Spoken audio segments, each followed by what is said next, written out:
This person asks, after many years of meditation and all the twists and turns of life, I'm now in the grip of intense fear and anxiety. It seems it was always there, only more intense now. Sitting with it, letting it be there, seems to make it grow.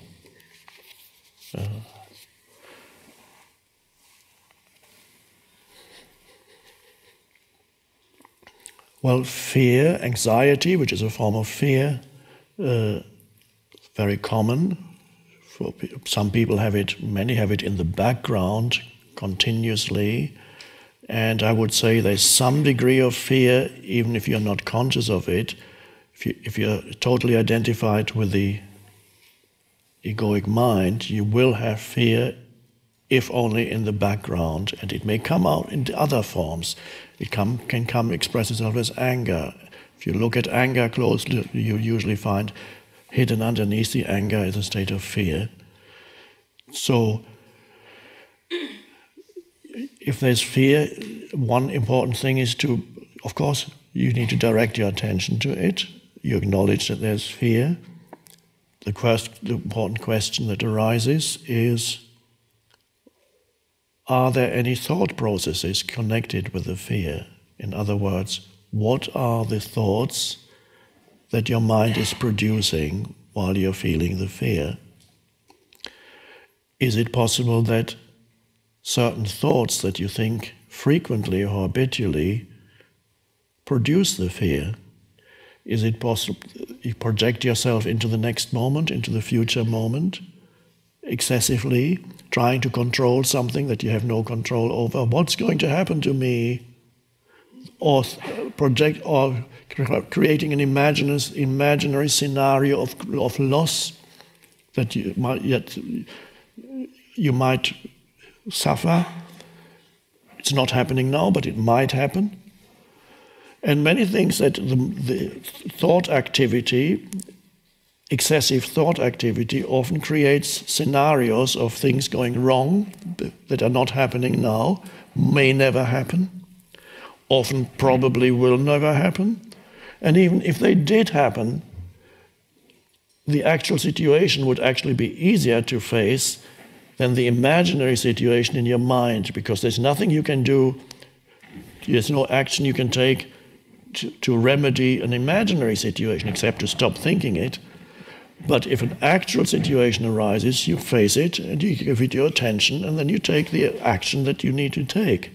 But an imaginary situation, you're totally at the mercy of it, so it only exists in your mind. So you need to see whether your mind is creating the fear by thinking fearful thoughts, by projecting itself into the future. And if that is the case, then you can see, oh, so I'm creating those because my body cannot tell the difference between an actual event that's happening outside and what my mind is producing.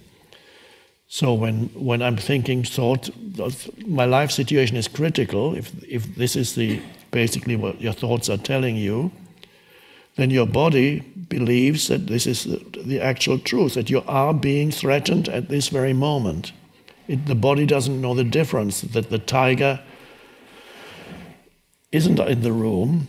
The threatening presence is your thoughts.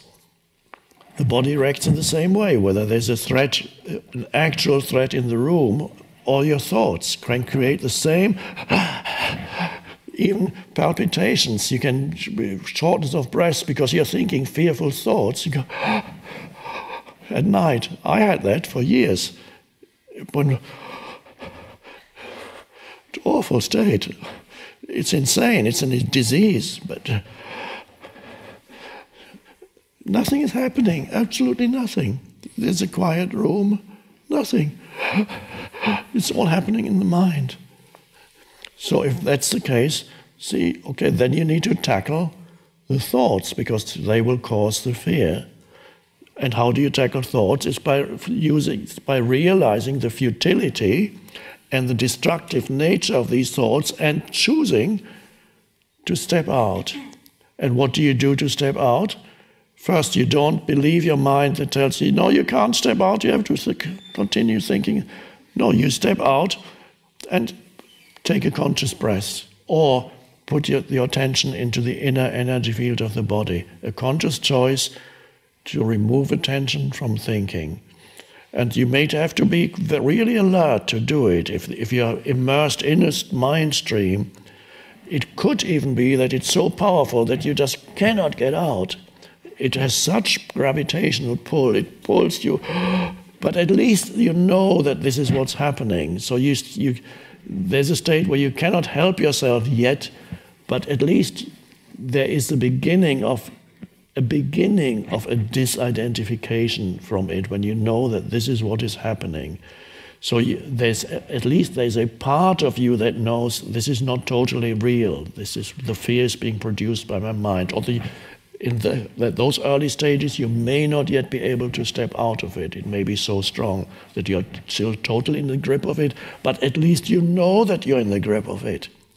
The worst thing is to be in the grip of it and not even knowing it, because you're so identified with it. It is absolutely real to you.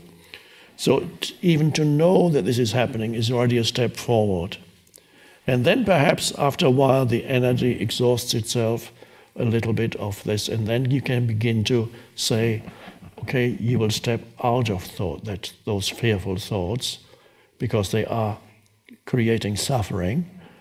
And you take a conscious breath, and another, and another. And then begin to feel the inner energy field of the body. Whoa. It's like this huge burden is suddenly dropped away. And then you look around. This is a form of awakening out of complete identification with thinking. It really is an awakening, and you can observe it in yourself, and you go, so nice. It's like a nightmare. Maybe everybody has experienced awakening from a nightmare and feeling such relief that you're in bed and it's safe. You go, and the same thing when you step out of fearful thought and become present. And then see, thought will then try to pull your attention back in. Now, it's also possible, some people, that the fear arises and you cannot detect any thought that created it. It just comes wherever you are at some moment. Suddenly, intense fear comes. That is possible too. And that, of course, is what I call pain body, which is accumulation of old emotions that lives in you. And there are many people for whom the pain body manifests predominantly as anxiety or fear, and it can come up suddenly. But usually then it flows into your mind also and produces fearful thoughts.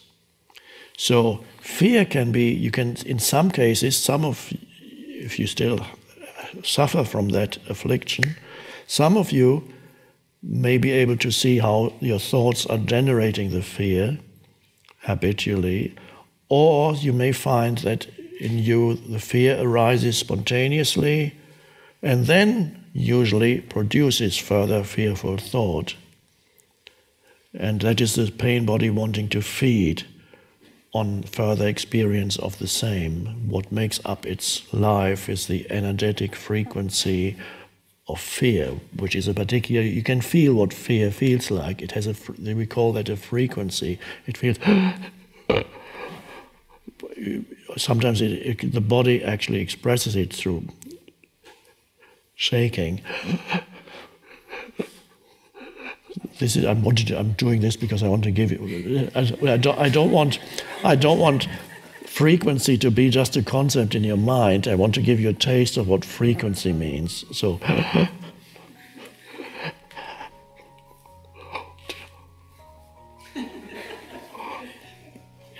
That's frequency.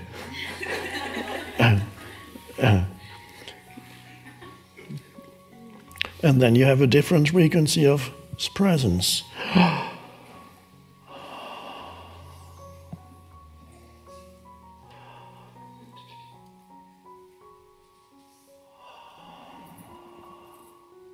nothing has changed outside. It's still the same room. You have a totally different reality in the same place. A totally different world in the same place as you shift from one frequency to a different frequency.